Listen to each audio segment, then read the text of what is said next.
Well, welcome back to our Techkapihan session on healthcare. During the break, we received a question. Yana, you have a question for us? Actually, this question was phoned in by Jan, right? From Yes. Jan, Joe Jan. Basically, looks like a question on data privacy. Okay, so what's the state of data privacy locally, and how does it impact innovation for organizations that are trying to catch up? Okay, well, a lot of efforts have been done, especially in the crafting of the data privacy law. We have that. It's already signed. There's even a DITC.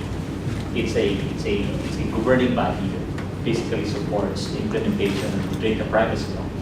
The problem is we're still in the process of crafting the implementing rules and regulations. The IRR. So we don't have yet the IRR. So when you talk about what governs now, the efforts in terms of securing data, we're definitely doing it in the level of the medical facilities. Especially personal PIIs. Yeah, personal. especially the personal identifiable information. So we see now, in reference to what the US did, the effort really, or the push towards the observance of the HIPAA law, or the one that really governs the protection of the data of patients, is really on the legislation. So we're banking that should the IRR be, finally crafted, there would be a push towards compliance, and we will now see, people, medical facilities, insurance companies. So we're hoping that should the IRR be finally crafted, now we will see now the political will to implement that, and hopefully we will see a lot of, tech companies calibrating now the systems that they have developed.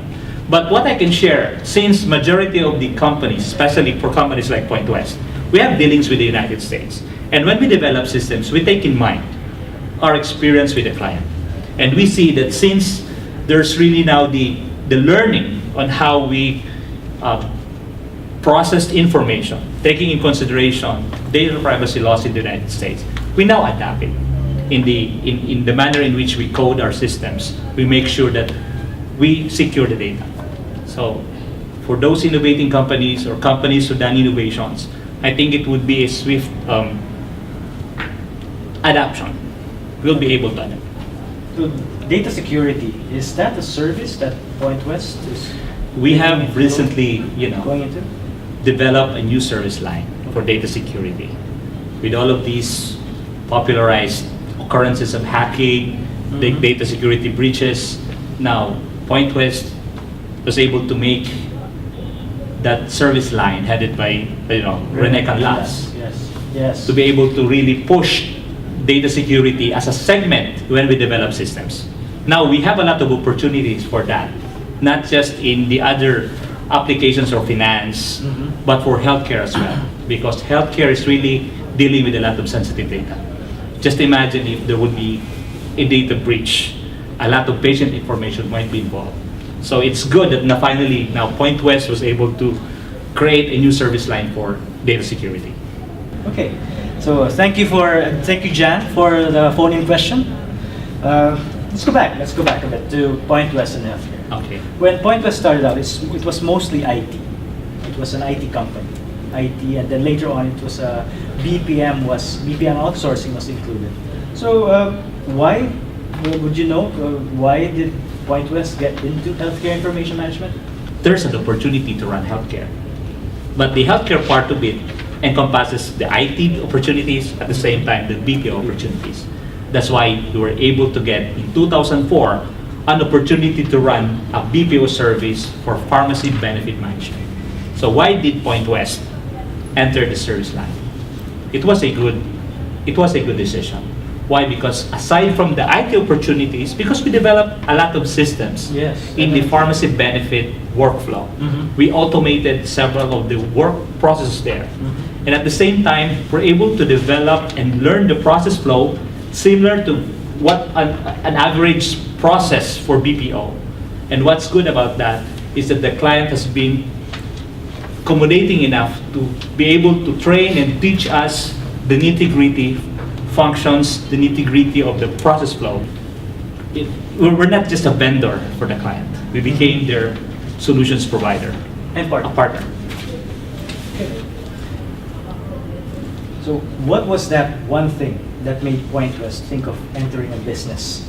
That seemed quite different from its core DNA. Yeah, I think it's still within the core DNA of Pointwest to be able to provide solutions on the IT part of the pharmacy benefit management. Yeah. But the opportunity to really expand and diversify the services, I think that's one of the driving forces why Pointwest get into the BPO services. And it really opened up not just the revenue streams for the healthcare market circle, Yeah. but it also opened up opportunities that, yes, we can provide employment not just for the IT folks. We can provide employment for the pharmacists, the nurses, and the data analysts to be able to train them so that they can work on an account from the United States and basically do their stuff without necessarily leaving the country. So the currently 300 professionals in the healthcare department, healthcare group, are they all licensed pharmacists, nurses? It's or? a combination of both the clinicians Uh-huh. and the data analysts.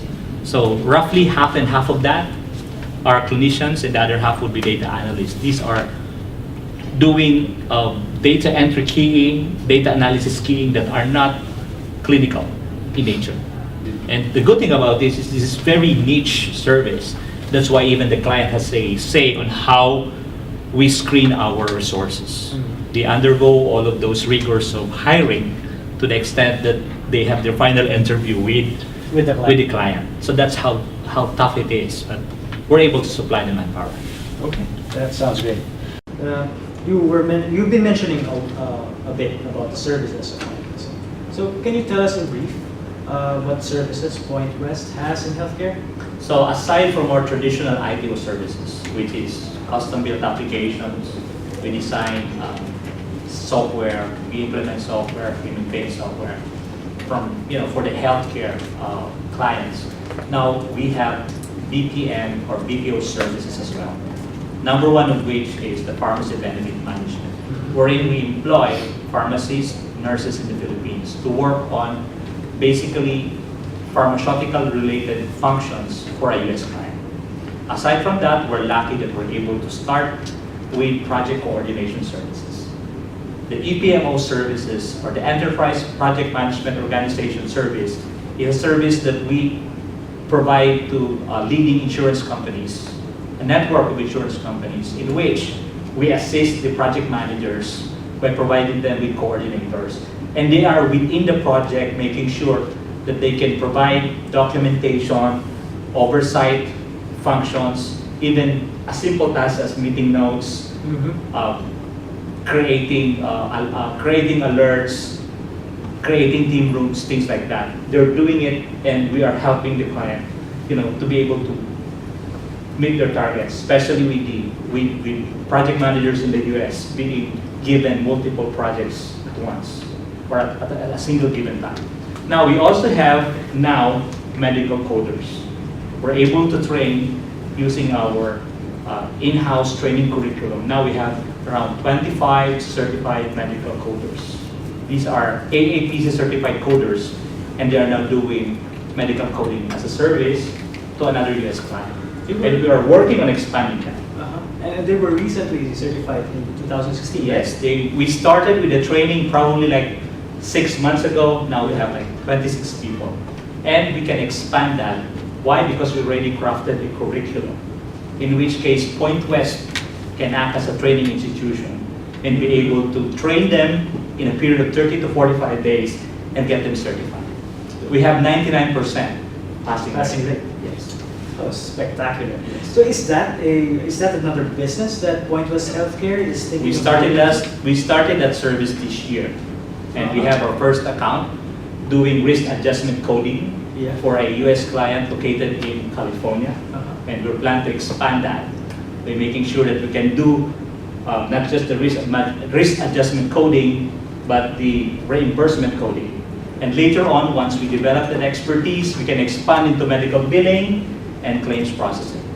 That way we can complete the entire revenue cycle. Yeah. Then you can also offer voice support services for claims. And aside from the revenue cycle part, project coordination and the pharmacy benefit management, we're also getting into the services of clinical research, clinical trials for the life sciences.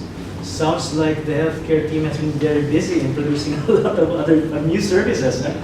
Why? Because we see the opportunity with our trained BPO clinicians. They already are attuned with the culture of BPO. Would you say that those are the specific services that your team is currently focusing on? Yes, at least for the BPO services, because we have no problem with the ITO services. Pointwest can build literally anything. For as long as there is a need, there is a requirement, we can build that. But for the BPO services, it's highly dependent on the manpower. How trained, how experienced, how qualified. Yes. Now, another aspect that we will take a look at is how good is our infrastructure. Can we secure our information to make sure that there will be no data breaches? Can we host the data coming from clients to make sure that they can be accessed from the Philippines without necessarily transferring the files to the Philippines? That's why we're looking at some tools. With all these services that you've stated a while ago, is Pointwest bringing any innovative practices? Yes. Actually, during the strategic planning of Pointwest, we talk about the digital services for Pointwest. The social, mobile, analytics, and the cloud. We are calibrating our IT services to be able to involve that. Why? Because there's a lot of analytics in healthcare. There's a lot of cloud data in healthcare. There's a lot of mobile data in healthcare. The data analytics play a big role in the insurance, trying to find out where is the chunk of my spending coming from. Are these sick people recurrently sick, or can I do something about it? So these are a lot of information that analytics could answer. And Pointwest has a team of data analysts. And we really plan on expanding this because part of the innovation that we have planned for 2017 and onwards, we're also looking into the robotics automation. RPAs. Yes. A lot of the business process work can be complemented with robotics and automation. Okay. Are you guys excited about that? Last question about Pointwest and healthcare. JL. Among the countries that you mentioned earlier, which of these markets is Pointwest really focusing on and exploring, and why? With the changes in the landscape, both in the governance of the United States, the United States remains to be our big market for IT and BPO services. Yeah. We're expanding it. We're even putting people on the ground to do business development.